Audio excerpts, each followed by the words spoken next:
एक मिनट रुकिए। क्या आप एसएसजीडी का फॉर्म भरने जा रहे हैं ऑनलाइन?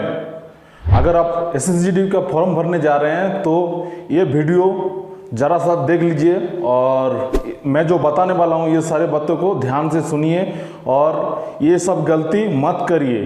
फॉर्म में ये सब गलती अगर कर दिया तो आपको दोबारा ये फॉर्म करेक्शन करने का मौका नहीं मिलेगा।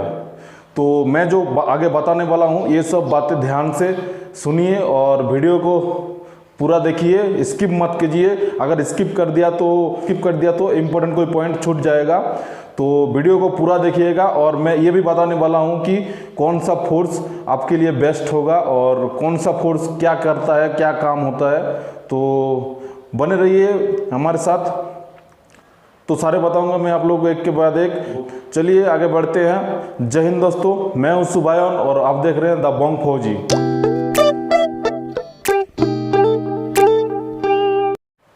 तो दोस्तों चलिए वीडियो में आगे बढ़ने से पहले मैं आपको बता दूं कि ये चैनल मैंने आप लोगों के लिए, आप लोगों के हेल्प के लिए खोला हूं। तो ज़्यादा से ज़्यादा मुझे सपोर्ट करिए और मेरे चैनल को सब्सक्राइब करिए और वीडियो को लाइक करिए। और अगर कोई परेशानी है तो मेरे को डीएम करिए इंस्टा पे, और हाँ फेसबुक पे भी कर सकते हैं आप मेरे को डीएम।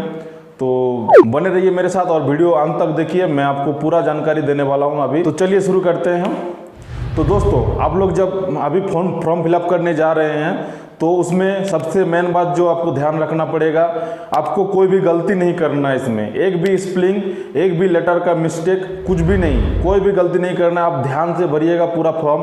आप हो सके तो आप पूरा अवेलेबल टाइम ले लीजिए, टाइम लेके भरिए, काम धीरे धीरे करिए, लेकिन एक भी मिस्टेक नहीं होना चाहिए। आपका जो आधार कार्ड में या फिर पैन कार्ड में जो नाम है एकदम बराबर वही नाम होना चाहिए, एक लेटर भी मतलब गलत नहीं होना चाहिए। अगर ऐसा हो गया तो आपको एग्ज़ाम सेंटर से आपको एग्ज़ाम देने ही नहीं देगा एग्ज़ाम सेंटर में, और हो सकता है एग्ज़ाम में बैठने जाओगे तो वहाँ से बाहर निकाल देगा। ये सब रिस्क मत लीजिएगा। तो पहले से ही आप फॉर्म को एकदम ठीक से करिए और करेक्शन का कोई ऑप्शन नहीं रहेगा। तो इसीलिए मैं बोल रहा हूँ ध्यान से भरिएगा। और जो स्टेट कोड होता है वो आप लोग ठीक से भरिएगा। अपना स्टेट का देख के पूरा एकदम लिस्ट में देख लीजिएगा, उसके बाद वो उस हिसाब से भरिएगा, स्टेट कोड, डिस्ट्रिक्ट कोड।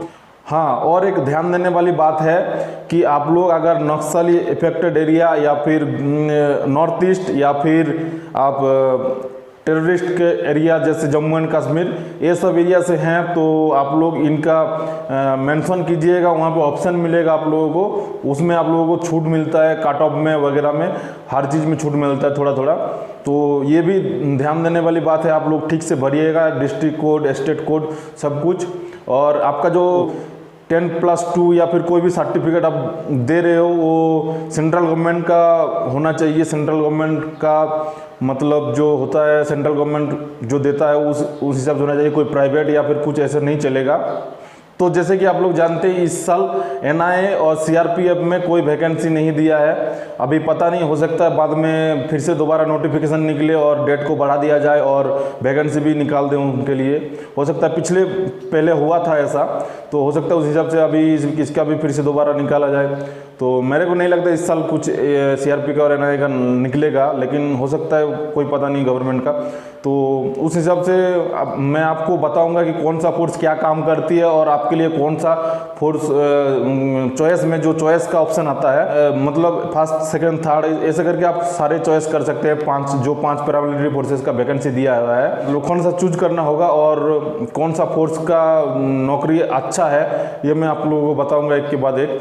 तो सबसे पहले बताता हूँ कि अगर सबसे ज़्यादा कम कट ऑफ जिसमें होता है और सबसे ज़्यादा वैकेंसी जिसमें होता है वो होता है सीआरपीएफ और बीएसएफ। ये दोनों में सबसे कम कट ऑफ आता है और सबसे ज़्यादा वैकेंसी रहता है।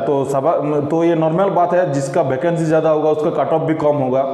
तो उन दोनों में कट ऑफ कम आता है। तो सीआरपी का तो है नहीं, वैसे बीएसएफ का है।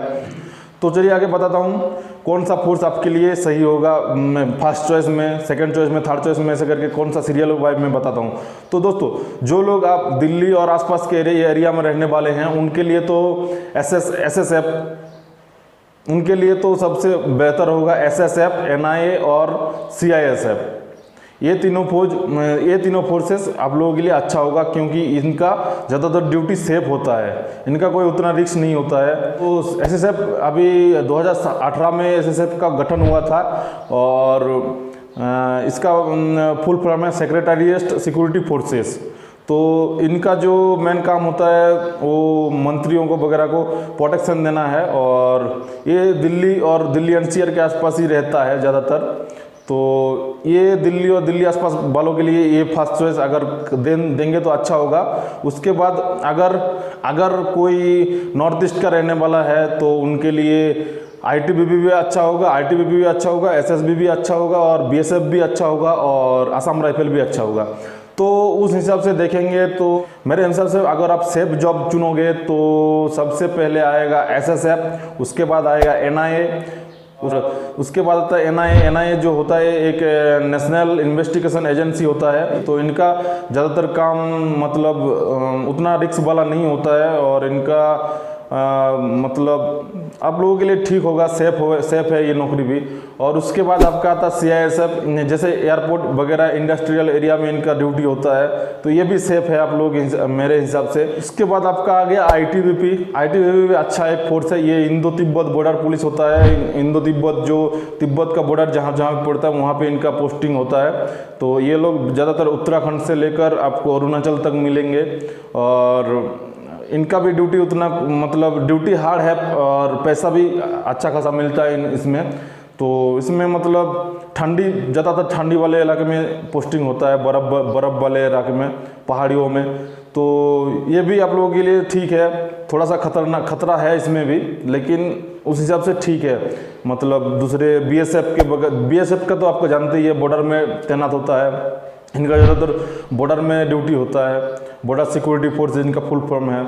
और इनका जो ड्यूटी होता है ज़्यादातर पाकिस्तान बॉर्डर में, या फिर बांग्लादेश बॉर्डर में, या फिर उधर हो गया म्यांमार बॉर्डर में, ये सब जगह में होता है इनका ड्यूटी ज़्यादातर। और एक आ गया आपका एसएसबी, सशस्त्र सीमा बल।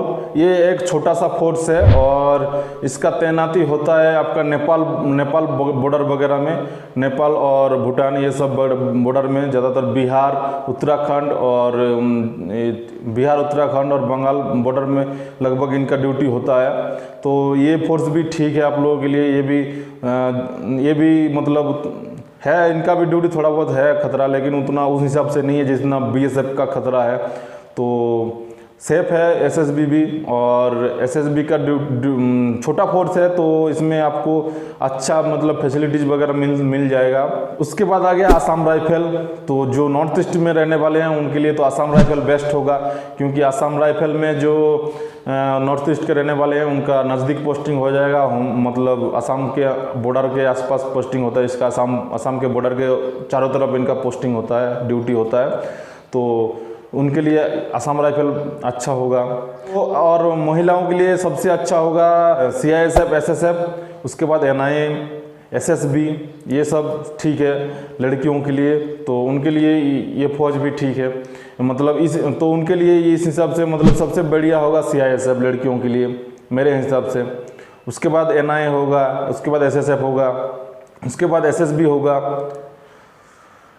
और लड़कों के हिसाब से मेरे हिसाब से तो आप एसएसएफ चुन सकते हैं, उसके बाद एनआईए चुन सकते हैं, उसके बाद सीआईएसएफ चुन सकते हैं, उसके बाद आप आईटीबीपी चुन सकते हैं, एसएसबी चुन सकते हैं, उसके बाद आप बीएसएफ, उसके बाद आसाम राइफल चुन सकते हैं। इस हिसाब से आप अपना सीरियल वाइज चूज कर सकते हैं। तो इसमें क्या होता है कि जो काट ऑफ के हिसाब से आपको इसमें पोस्टिंग होता है, तो जिसका काट ऑफ कम होता है तो नीचे वाले में जो फर्स्ट चॉइस देते हैं अगर आप मान लीजिए अगर आप फर्स्ट चॉइस दे दिया सीआईएसएफ और आपका काट ऑफ कम आ गया तो आपको सीआईएसएफ में नहीं मिलेगा।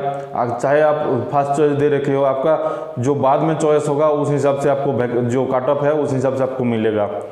तो अगर आपका काट ऑफ ज़्यादा है तो अगर आप एक नंबर पे सीआईएसएफ दे रखे हैं तो आपका सीआईएसएफ लग जाएगा, उसमें कोई दिक्कत नहीं होगा।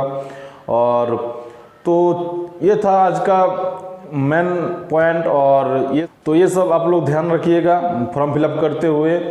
और वीडियो अगर अच्छा लगा हो तो आप लोग मेरे चैनल को सब्सक्राइब कर दीजिए, लाइक कर दीजिए और वीडियो को शेयर कर दीजिए, ताकि आप लोगों के दोस्त तक पहुंचे और उनको भी जानकारी मिल सके कि क्या चूज करना है, क्या गलती होता है इसमें।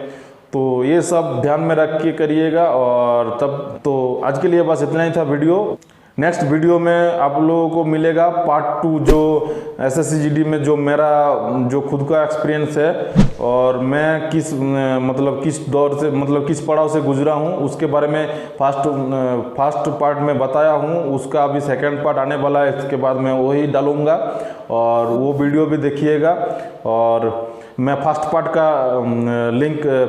का लिंक दे दूंगा आई बटन में, तो वहां से आप फर्स्ट पार्ट देख लीजिएगा, मेरा क्या हुआ था, कैसे सिलेक्शन हुआ था, अपॉइंटमेंट मिलने में मेरे को क्या दिक्कत हुआ था और मेडिकल में क्या क्या हुआ था मेरे साथ, सब कुछ बताया हूं मैं उस वीडियो में। तो उस वीडियो को ध्यान से देखिएगा और हाँ, बने रहिएगा मेरे साथ, आप लोगों को सपोर्ट की ज़रूरत है।